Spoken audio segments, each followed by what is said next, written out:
The pride of Barrington. We want to welcome to the John DePetro Show. Good afternoon to the one and only Sean Spicer. Good afternoon, Sean. Hey, John. Good to be with you. Thank you. How is the pride of Barrington doing on this Wednesday? I'm doing great, thank you. Or Barrington, as we like to call it here in Rhode Island. Hey, Sean, first of all, I'd like to get your reaction to the big news today. I did see your tweet, and I read it, but that of Paul Ryan deciding that he's not going to run for re-election. Well, look, I think one of the things that people forget sometimes is the enormous personal sacrifice that all people in public office make in terms of the time that they spend away from their family. And in many cases, pursuing things that could be more lucrative for them. But, you realize the more you get into this how much people on both sides of the aisle who believe in making the country or the state or their town a better place up to help pursue those policies and agenda items. And Paul's one of those people that has really selflessly given of himself and his time to pursue policies that, I think he believes made Wisconsin a better place, made the country a better place.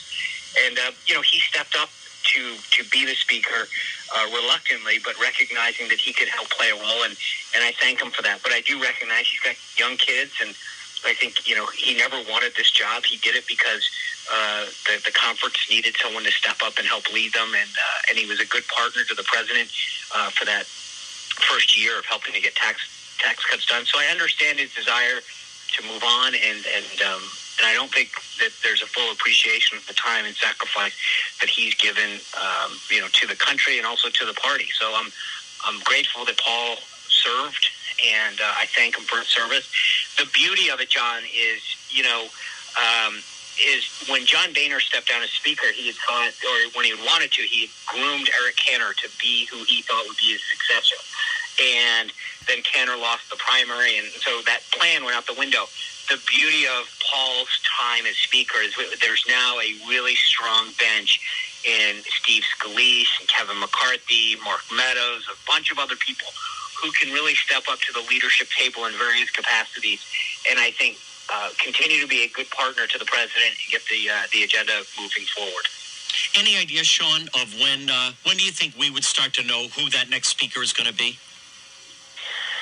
That's a good question, John. I mean, look, I think if Washington is, what it normally is, I think that slowly behind the scenes, within the next 48 hours, you'll get an idea of who's got the votes, because that's how it works.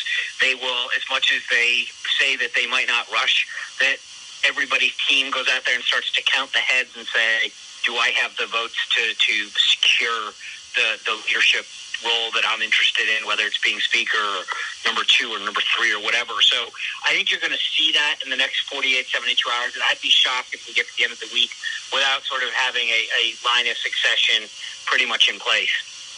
Folks, good afternoon. It's John DePetro. We're speaking with the one and only Sean Spicer. Now, Sean, you talk about, and Paul Ryan talked about, the sacrifice that goes in.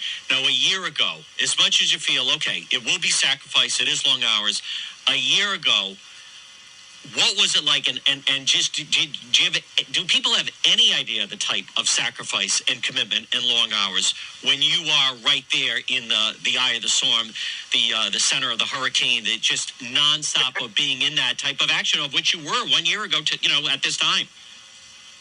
Well, I think there's a lot of people who do that at different levels. I think that one, the White House press secretary job is definitely unique in itself in terms of that, the exposure and the intensity that goes along with it. And I think under a President Trump, it's even more so. I had spoken to all of my predecessors when I took the job at one time or another, and I think I had a sense of what was going to happen, but the degree and the intensity to which it occurred under this administration, I think is different than it had ever been in the past. So I think you had a sense, I had a sense of there'd be an uptick of interest and notoriety, but not nearly what it was. And I've got a book coming out July 24th called The Briefing, where I walk through that, because that question comes up a lot, John. And part of it was to be able to have the time now to reflect on it and talk about what that was like and what the routine was like. How is, I was going to ask you that. So the briefing comes out July 24th. I'm sure you're going to do a book tour. Not to give away everything, but can you, what was it like to write that? Obviously, then you'll go on all the shows and get to hear about it. And what was it like, just the process of putting that book together, Sean?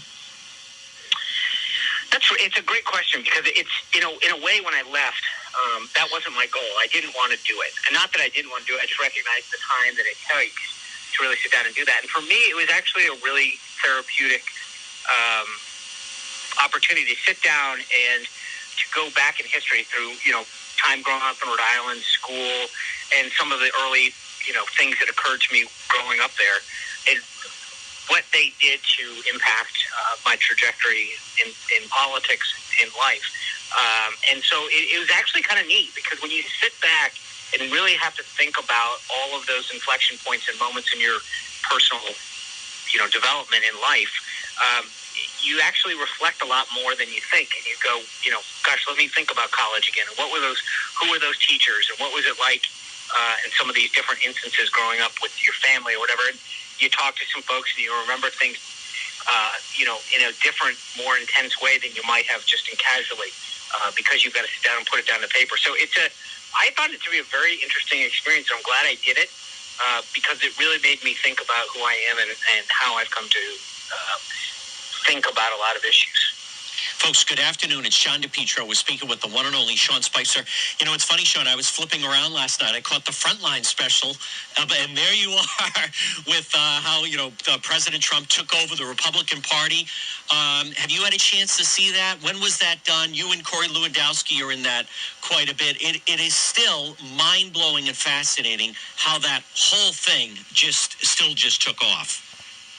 Oh, yeah. No, I obviously, we taped that, I think, a few months ago. I have not seen it. I saw, like you, it popped up on a couple of feeds that it was airing, so I've got to sit down and watch it. But, again, moments like that give you a chance to reflect. And I was actually just leaving a group of folks, an event that I was talking to here in Virginia, and I was reflecting on that. Growing up in Rhode Island, the idea of going down to Washington was in itself daunting. I worked for the late Senator Chafee and really kicked off a political career. But my intention when I moved down was to get some experience to understand how the legislative process worked. And then, I'd always planned on moving back to Rhode Island. And so to kind of look back and realize where we ended up and the seat in history that we were able to have and watch the president win this race is just something that I still pinch myself at every time I recognize how it all happened and where I came from, and it's fascinating to me to sit back sometimes and realize how all that happened and how I went from Rhode Island forward. Do you